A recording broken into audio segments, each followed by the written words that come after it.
Então, pessoal, tudo bom por aí? Rapaz, é o seguinte, hoje nós vamos brincar da seguinte maneira, ó. Nós vamos pegar aí, vamos buscar um exemplo didático para a gente entender, né, esse negócio aí de sei o quê, de cartografia, negócio de micropolítica, né? E aí, eu vi um bem sapé, qual pessoal? Eu vi um bem sapé que resolvi selecionar aqui para ver com vocês. Que é do seriado que chama Love, Death and Robots, né? Bem legal. Então, vamos tentar aí nesse ambiente simplificado, né, que é de um episódio desse seriado, tentar elucidar um pouco as problemáticas que estão envolvidas na cartografia.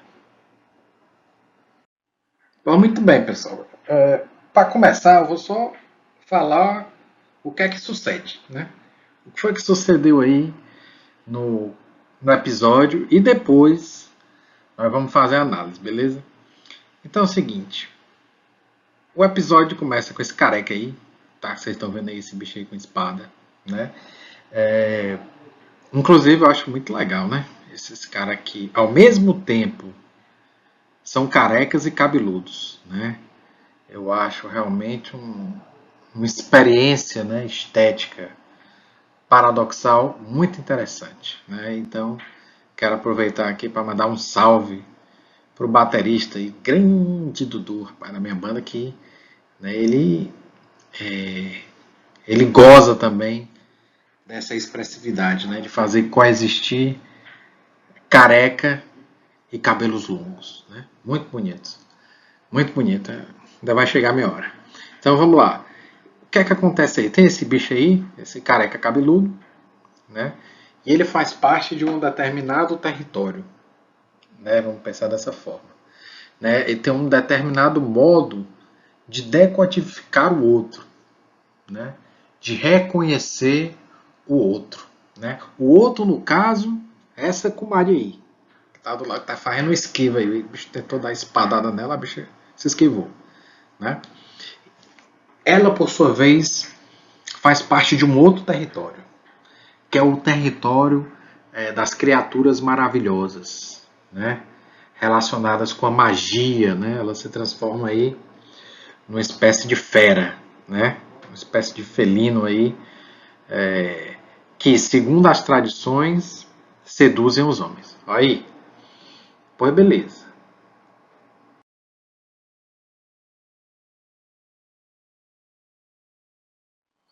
Aí, pessoal, esse careca aí tem um comedorzinho de rapadura, né? Esse meninozinho aí. Aí o que é que acontece? Ele começa, né, a ensinar o filho a como caçar, né, essas criaturas. E mais do que isso, né, ele vai tentar ensinar ele o próprio modo de perceber, né, o próprio modo de sentir. Ele cria, mais do que isso, ele cria, né, no comedorzinho de rapadura dele, o medo. Ele quer criar o medo, né, de produzir essa ideia do outro como, né, um elemento que pode ameaçar a vida dele, né? Que é o princípio da não comunicação, o medo, né? Quando você teme algo, dificilmente você consegue ser afetado por esse algo, né? Então, esse pivete é tipo aprendiz dele, né? Ele, rapaz, né, ensinando os Paranauê ali para o pivete também matar as feras, olha aí. Só que o que é que acontece, né? Esse comedorzinho de rapadura aí, que é que ele encontra? Uma comadre. Ó. Essa comadre é a filha da que o pai dele quer matar. Ó, aí, macho. E aí o que é que acontece? Ele é afetado por ela, né? Ele é afetado, né, de uma forma maravilhosa por ela, de modo que esses modos de representação do mundo, característicos do território dele, né, são rasgados, são perfurados, né? E aí ele passa a ter uma relação intensiva com ela, né? ou seja, uma aliança, né? Aquilo que é o território dela passa a continuar nele, né? Então, se entre o pai dele e a comadre lá, a mãe dela, não há esse processo de comunicação intensiva, né, que eu estou chamando aqui de comunicação intensiva, que é exatamente esse processo de aliança, de intensidade, né, nos filhos, né, isso aconteceu. Né, então ele foi afetado aí pela comadre, ficou doidinho por ela. Aí eles acabou que o que é que acontece? O Pivete salva ela, né, o pai dele mata a mãe dela, a putaria. Ah, filho de uma égua. Mata a mãe dela, aí o caba lá começa a, né, simpatizar com a filha dela, né? Eles começam a se tornar amigos, né? Ele salva, né, a filha da comadre lá que teve a cabeça separada do corpo, né? Perdeu a cabeça ela. E aí, macho, eles ficam amigos. Eles ficam amigos, né? Não sei o que, cresce, né? Desenvolve uma amizade legal junto. Só que chega a questão da modernidade, né? Aqui eles vivem no território, né, fundamentado numa explicação maravilhosa do mundo. Só o que, é que acontece? Para usar o termo do Weber, né, a burocratização do mundo começa a bater a porta deles. Aí o bicho chama ela e diz que vai capar o gato. Vai pegar o beco, né, ou seja, vai sair fora. Vai ganhar para a Inglaterra. Né, e aí é o momento em que ele está se despedindo dela. E um tempo depois ela vai também para a Inglaterra. Né? Então ele vai para a Inglaterra. Aí na Inglaterra, enquanto ele se especializa em máquinas, ela acaba se tornando uma espécie de prostituta de luxo lá. Né? E aí eles passam então a ser afetados aí, são desterritorializados, né? E passam a ser afetados por um novo modo de vida. Né? Ela sendo prostituta, né? E ele sendo um especialista em máquinas. Aí, um certo dia, eles acabam se encontrando na Inglaterra. Aí o caba vê que ela tinha se tornado prostituta, né? Aí o bicho fica triste, rapaz. Oh, faça isso não, aí ele dizia, né? Sai dessa vida, minha filha. Mas ela disse que não tinha o que fazer porque ela tinha perdido até os poderes dela, né? Com a distância, né, daquele território dela, que era aquele território fundamentado uma representação maravilhosa do mundo e adentrando na modernidade, né, na burocratização do mundo. E aí, macho, tem esse bicho aí que ela tá em cima. Rapaz, esse bicho aí deu mod P nela, arrancou os pedaços dela, porque esse bicho aí era doido por um negócio de máquina. Tinha fetiche com um negócio de máquina ele. E ele transformou a mulher numa máquina aí. Manca. Só que aí o que é que o Caba fez? O Caba, o amigo dela, não era especialista em negócio de máquina. Aí ele pegou e reconfigurou ela, ó. Reconfigurou ela do jeito que ela, né, que ela queria, de modo que ela conseguia voltar a se transformar, né, naquele bicho maravilhoso, né, naquele ser maravilhoso, melhor falando. E aí, ao mesmo tempo que ela se torna um ser maravilhoso, ela também se torna máquina. Né? Isso é bonito, essa parte. E aí, o que é que ela se torna? Ela se torna um caçador, uma caçadora, né, desses filhos de uma égua aí que fica abusando das mulheres, né, metendo a pé em tudinho. Né, e aí é o encontro final deles. Então, beleza. Dito isso, pessoal, vamos ver como é que funciona aí uma análise cartográfica ou micropolítica desse episódio. Beleza? Então, o agenciamento significa, ou a atualização, né, que é o que vai agenciar as linhas de uma determinada forma em determinado contexto, significa exatamente essa captura de elementos que até então não faziam parte de um determinado território. Dito de outra maneira, essa cultura oriental até então não fazia parte, né, desse território da modernidade inglesa. Então eles são capturados para lá, são atualizados lá, né, produzindo um determinado agenciamento. Né? Então, o diagrama é exatamente essa função pura que tem a virtualidade, né? Como a gente discutiu, por exemplo, no panóptico, né? Você tem uma função pura de ser observado, que estava dentro de um determinado contexto, que era do capitalismo industrial, para fazer a negada produzir, né? Adestrar os corpos. Só que essa função pura, esse diagrama, ele é atualizado dentro do escopo das redes sociais, né? Então essa função é agenciada, né? Sendo atualizada dentro das redes sociais, produzindo, né, um outro tipo de agenciamento.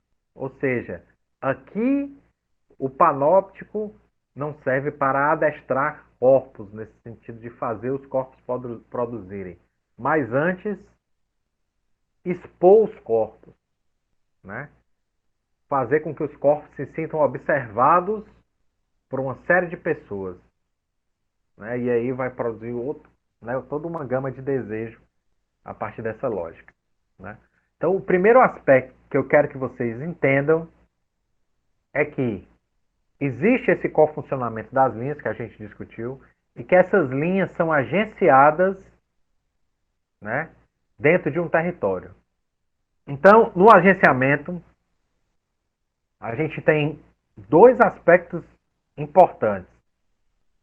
A dinâmica de território, desterritorialização e reterritorialização. E, por outro lado, as formas de expressão e a forma de conteúdo. Né? O que é o território? O território é onde você se sente em casa. O território ele tem o que o Guattari e o Deleuze chama de um ritornelo, né? No caso, um ritornelo territorial. E o que é que significa esse ritornelo? Vem da música. Vem da ideia de ritmo, né? E o ritmo é o que produz uma determinada ordem na vida.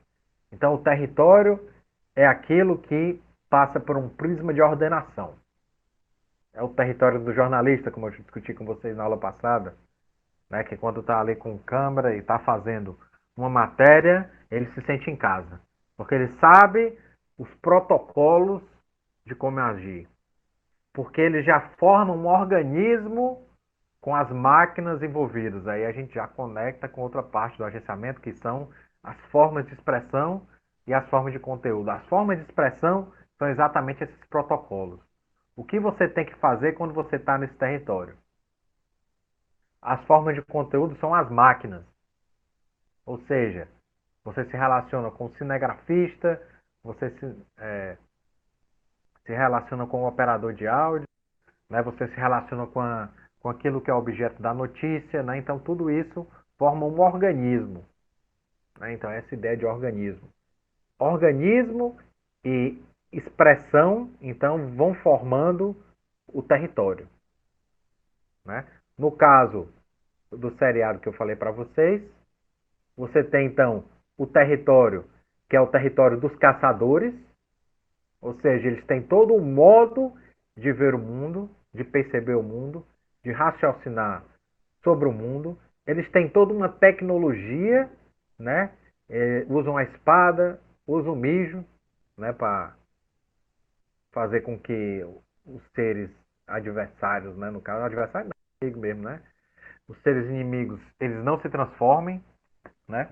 Então, tudo isso aí tem a ver com essa forma de conteúdo, que é a maquinaria. Todo território tem uma maquinaria que forma o seu corpo, né? O corpo não é só o corpo biológico, mas como vocês leram nos textos anteriores, o corpo é conexão. É a sua conexão com espada, por exemplo, do cara lá, é a sua conexão com a urina, é o jornalista em conexão com o celular, que hoje em dia um dos instrumentos de trabalho, né? Então, isso é o corpo, né?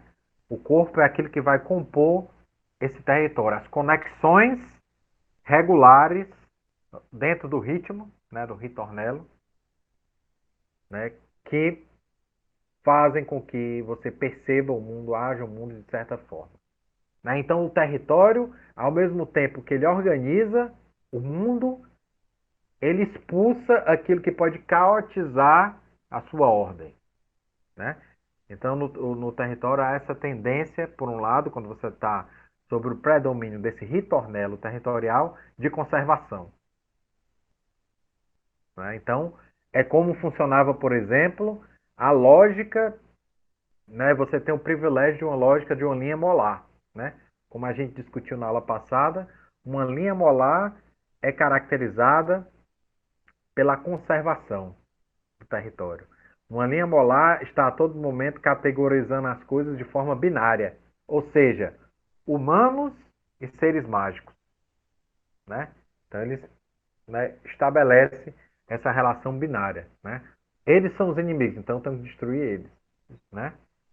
Sempre essa perspectiva binária. Né? Por outro lado, essa linha molar e também o território, por conseguinte, é pensado em forma de círculo. Né? Pensando aqui, por exemplo, aqui em Marabá, nós temos um primeiro círculo. Né? Aí depois, Marabá e Pará, ou Rondon e Pará, é um segundo círculo. Rondon, Pará, Norte, um terceiro círculo. Rondon, Pará, Norte, Brasil, um outro círculo, né? Então vão se formando círculos, né? No qual o seu território pertence, né? Terra, né? Depois galáxia e etc, né? Então existem esses círculos, né?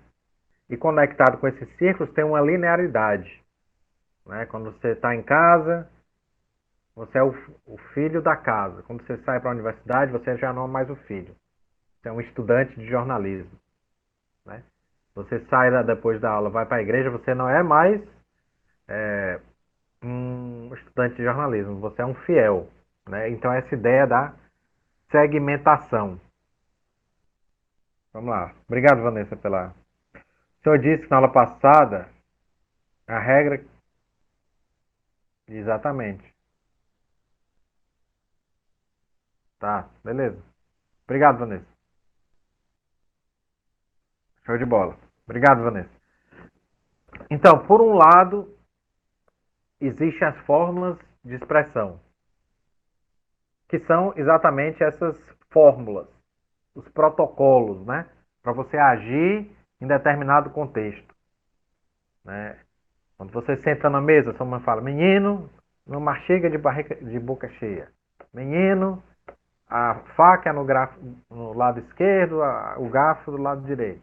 Menino, olha essa coluna ereta. Né? Então, tudo isso são o quê? São os protocolos. Né? É exatamente essas regras que vão fundamentar o modo como a gente se expressa, as formas de expressão. Só que pense que essa forma de expressão ela está conectada exatamente com uma forma de conteúdo, ou seja, com os corpos que estão envolvidos com essa forma de expressão. Né? Quando você está sentado na mesa comendo, então é a sua relação com o garfo, é a sua relação com a faca, é a sua relação com o prato, né?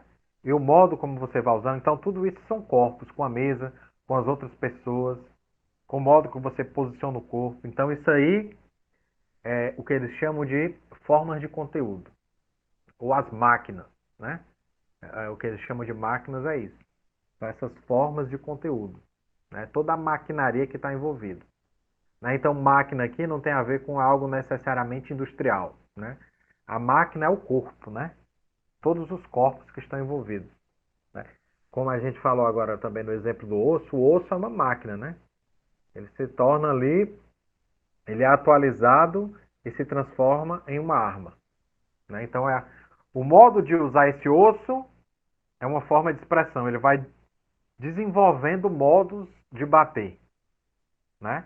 E, por outro lado, a relação do corpo dele com o osso se desenvolve um determinado organismo, uma maquinaria. Né? O Deleuze tem um conceito muito importante que é exatamente esse, do corpo sem órgão. O que é que acontece com a gente? O nosso corpo ele está sempre organizado de determinada forma dentro de um território. Né? O modo como eu devo fazer uma matéria, o modo como eu devo dar uma aula, né? Quer dizer, eu estabeleço um tipo de relação específica com os objetos. Isso é um organismo. Isso é o que caracteriza um determinado território. Isso faz. Boa, Cauane. Pode ser molecular também. mas pode ser molar também. As máquinas, elas coexistem com cada tipo de linha, né? Existe uma máquina que vai privilegiar uma relação molecular e existe máquinas que vão privilegiar relações molares, máquinas territoriais, né?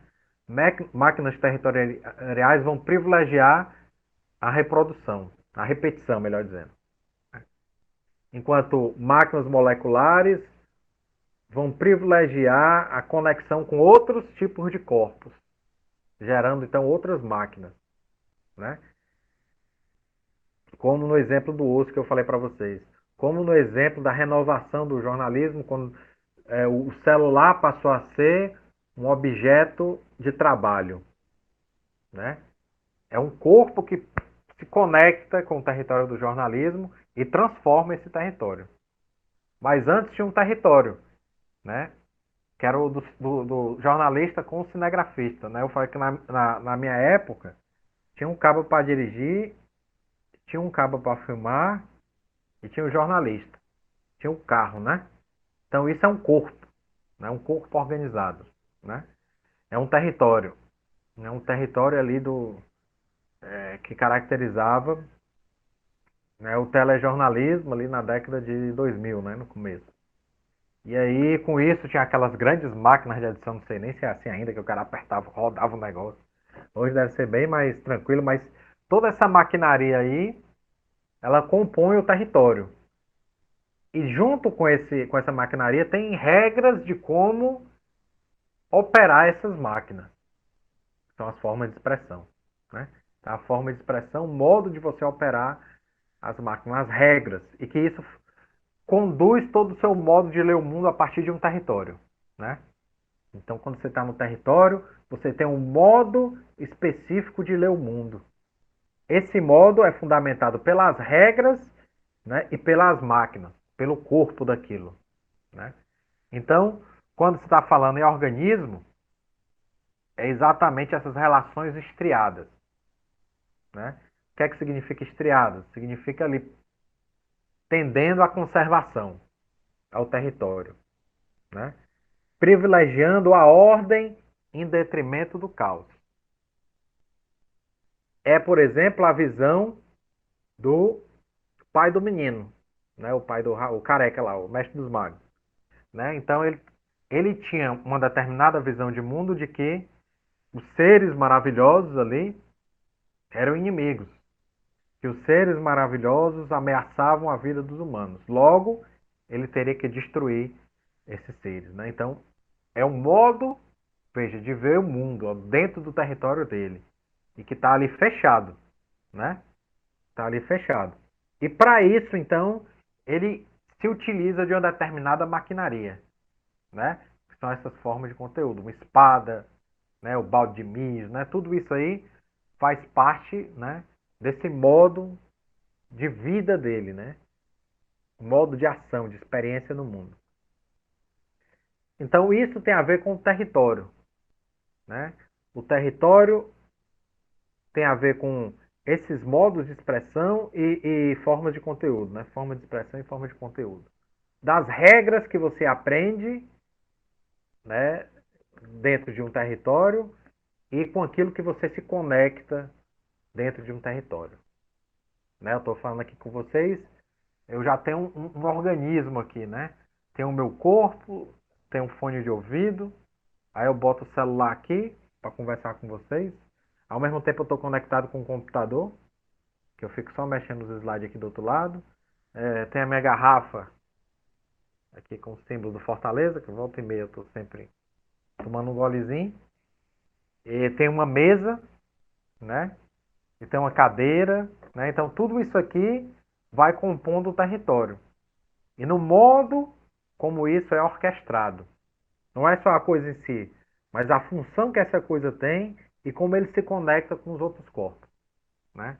Então tudo isso aí vai compondo um modo de existência, né? O seu modo de existência é caracterizado, ou o modo de subjetivação, o modo como se compõe o sujeito é formado então pelos corpos que ele se relaciona, o modo como esses corpos se relacionam e as regras que fazem você operar, né, diante desses corpos. Né? Então, todo esse processo de ordem, né? O que está em jogo nessa face é a ordem. Né? Então, pessoas que têm, por exemplo, a mente extremamente fechada, eles têm um domínio dessa linha que a gente pode chamar de molar. São pessoas que têm certeza das coisas. E por ter certeza, então, eles não se problematizam. Como é o caso do mestre dos magos lá que a gente discutiu. O cara tinha certo de que eles eram os inimigos que tinha lá e matar eles. Né?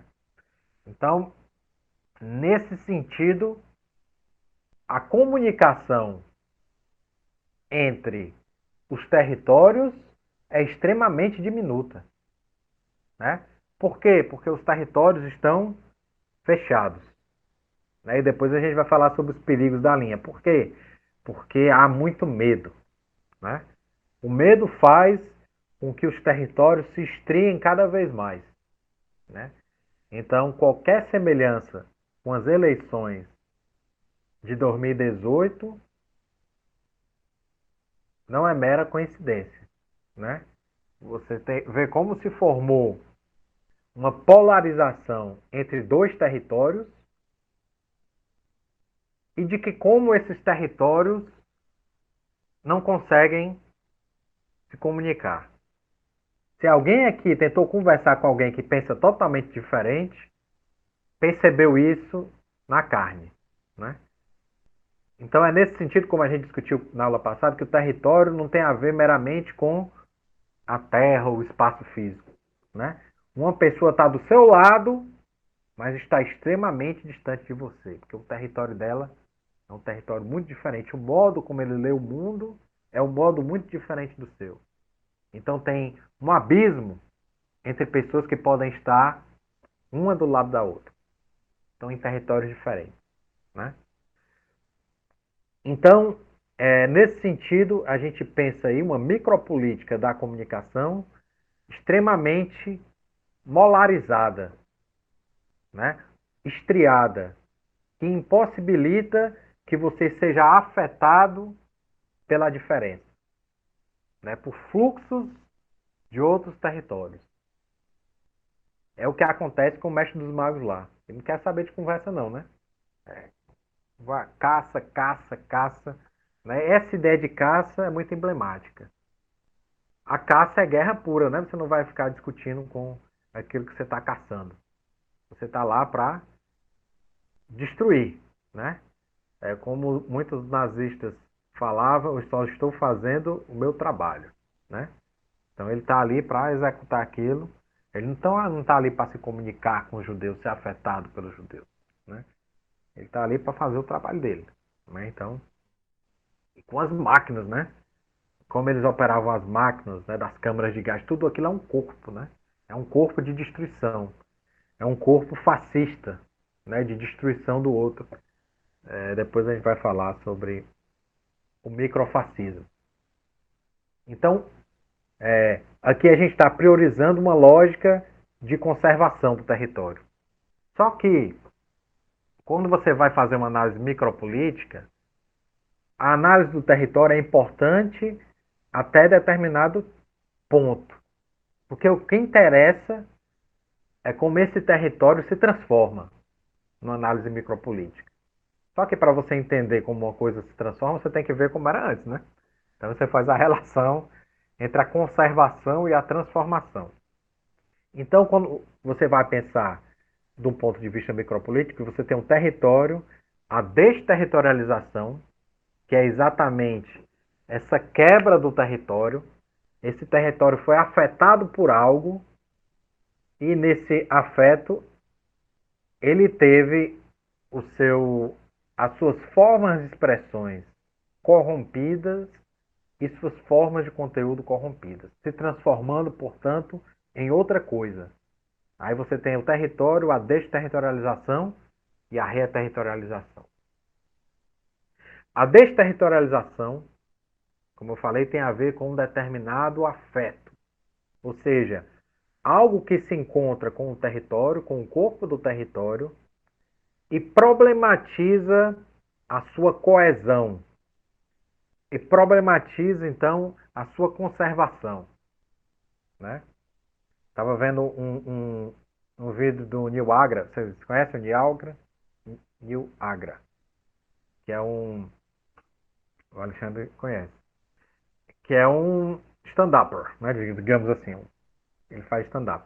E ele estava falando da relação dele, fazendo análise de como os bolsominhos, né, esse é o termo que ele está falando, né, eu estou só fazendo uma citação aqui sobre o que ele falou. Então, ele dizia que quando eles são problematizados, eles dão tela azul, né? E aí ele tem sempre uma resposta. E o Lula, né? Aí começa a esbravejar. Ou seja, o que está em jogo aí é um tipo de reterritorialização, eles estão sendo afetados. Ou seja, o modo de ver o mundo deles está sendo corrompido, está sendo problematizado, né? Pela realidade, né? Pelo que acontece na realidade. Então fica difícil eles conseguirem manter a coesão do seu modo de ser, do seu modo de subjetivação. E aí eles têm essa reterritorialização, que é uma reterritorialização que privilegia a conservação. Né? Então eles são afetados, né? Mas diante desses afetos, eles tendem a negar ou expulsar as linhas de fuga. Né? Como a gente falou na aula passada, sobre as linhas de fuga, né? Como essas linhas experimentais. Então, o que a Vanessa falou é muito legal. Vai chegar aí exatamente nessa questão do Spinoza. Né? O que é, então, o afeto para o Spinoza? Tem a ver com o encontro dos corpos. Né? E como a gente está falando aqui de corpos. Né? Então, quando você tem um organismo estabilizado, você se encontra sempre com determinados corpos.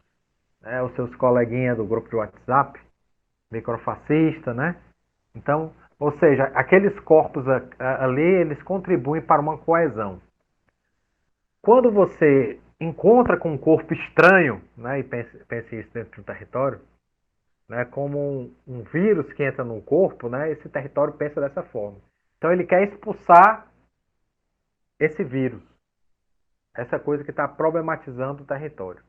Né, porque exatamente ele tem uma política ou uma micropolítica de conservação e não de relação com a diferença. Né? Então, nesse sentido aí, você tem toda uma economia de afetos, né? E aí entra com essa questão da ética, que privilegia a conservação em detrimento da diferença. Embora você seja afetado e aquilo diminua, né, e aquilo decomponha o seu corpo, né, produz em você uma paixão triste, dá pra ver como eles ficam putos, né? Assim, a cara muda, né?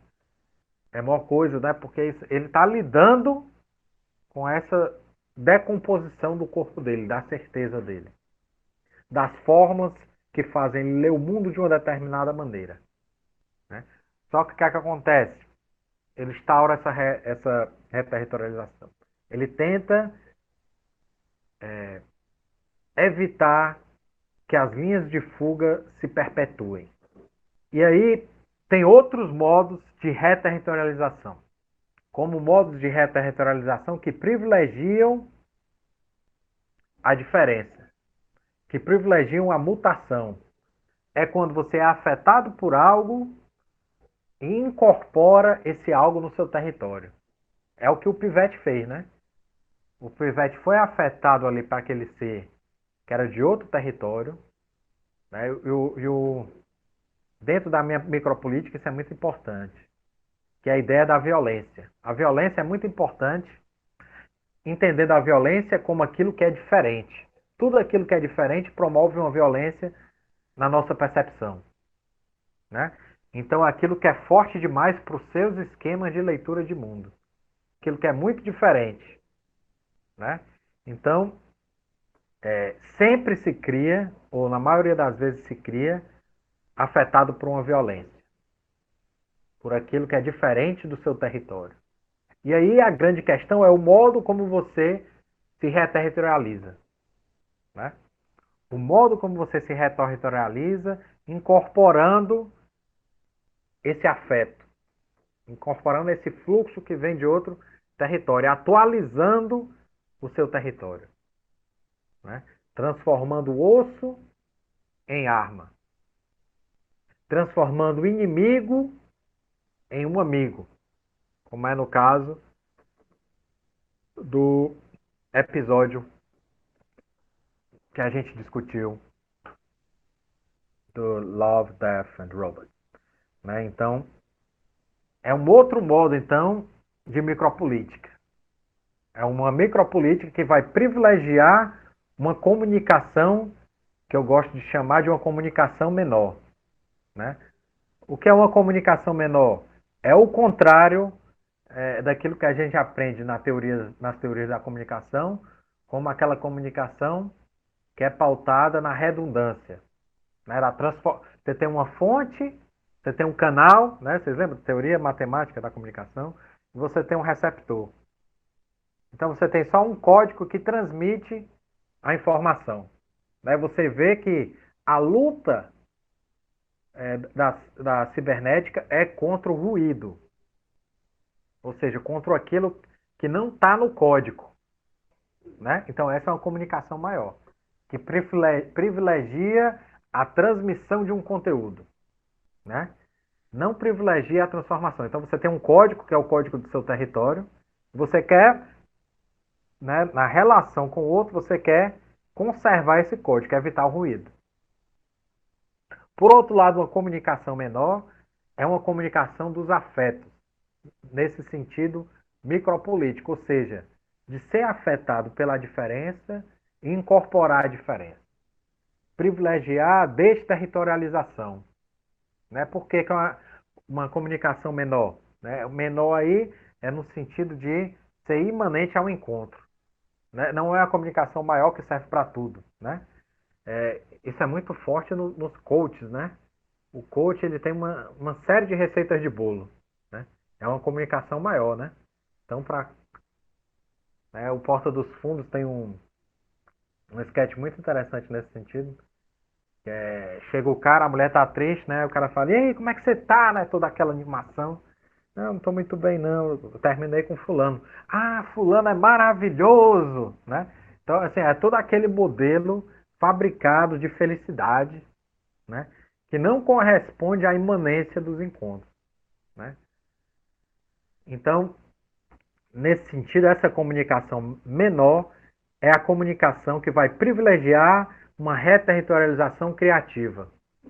É uma comunicação que vai privilegiar, então, a conexão com outras linhas, ou com o que o Guattari Deleuze chama com outras multiplicidades, né? Que são outros corpos, que são outros modos de ler o mundo, né? Então, é preciso então a gente entender que a análise micropolítica então ela vai focar nessas transformações. O que é que está se transformando nessas formas de expressão e nessas formas de conteúdo? Em vez de privilegiar a regularidade, como é característica da ciência moderna e das grandes teorias universais, privilegia antes como determinado território se transforma nas alianças que faz, nos encontros que promove, né? Como um determinado, por exemplo, tribo indígena se transforma na sua relação com a modernidade. Como, por exemplo, a sala de aula se transforma em seu contato com a pandemia. E aí a gente está inventando aqui o ensino remoto. É uma desterritorialização da sala de aula e uma atualização, um outro tipo de sala de aula, um outro tipo de interação, com outras regras e com outros corpos, né? Então, tudo isso aí tem a ver com essa transformação micropolítica, né? Que é o que interessa para esse tipo de análise. Como as coisas são atualizadas. Interessa mais as variáveis do que as constantes. Aqui, então, a gente pensa nesses modos diferentes de micropolíticas de comunicação. Micropolíticas que privilegiam a conservação do território, micropolíticas que se abrem para outros territórios, atualizando o seu território de forma criativa, né? Operando aí revoluções moleculares, né? Como a gente discutiu na outra aula. Então é interessante se perguntar algumas questões importantes. Quais são as suas máquinas?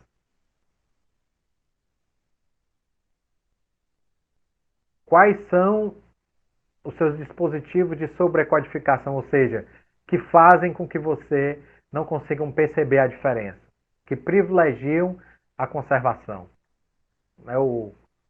O Deleuze e o Guattari falam da figura do sacerdote, que é aquele cara que fica inventando justificativas para não problematizar seu modo de ver o mundo, né? É o que eu acabei de falar para vocês. Tava com a saia curta. Mas de fato a maioria é ladrão, né? É vagabundo. São preguiçosos, né? Então são essas justificativas que se dá para não mudar o seu ponto de vista, para não mudar o seu modo de decodificar o mundo, né? Então, outra questão é que tipo de máquinas de guerra você consegue operar? Ou seja, como você resiste a essas linhas, por exemplo, do capitalismo. Umas linhas que funcionam sob a lógica do consumo, sobre a forma do individualismo, sobre a forma da vaidade exacerbada, né, desse ego, né, centrismo que é potencializado nas redes sociais, né? Então tudo isso aí são linhas molares do capitalismo, né? São linhas que vão produzindo desejo, né? Como é que você consegue resistir a essas linhas, né? Você tem linhas fascistas, ou seja, linhas que não estão em comunicação com outro território, linhas fechadas para outros territórios, né? Linhas que só pensam em destruir a singularidade do outro, né? Por já percebê-las como vis, né? Sem ser afetado por elas, né? Então é muito interessante perceber essa micropolítica da comunicação. Em relação a determinados elementos, nós somos quase inafetados, por assim dizer. Estamos minados para aquilo. É muito difícil uma transformação. Por isso que você vê, mesmo diante de todas as mortes, mesmo diante de todos os enunciados, ainda tem muita gente que está estriada dentro de um território, né, ilusório aí, né? É difícil você estabelecer comunicação com esse tipo de gente, né? Porque você tem uma micropolítica ali de privilégio moral e muitas vezes fascista, né? Que já tem um ódio em relação a determinadas minorias, né? E que, nesse sentido, o governo representa esse ódio, né?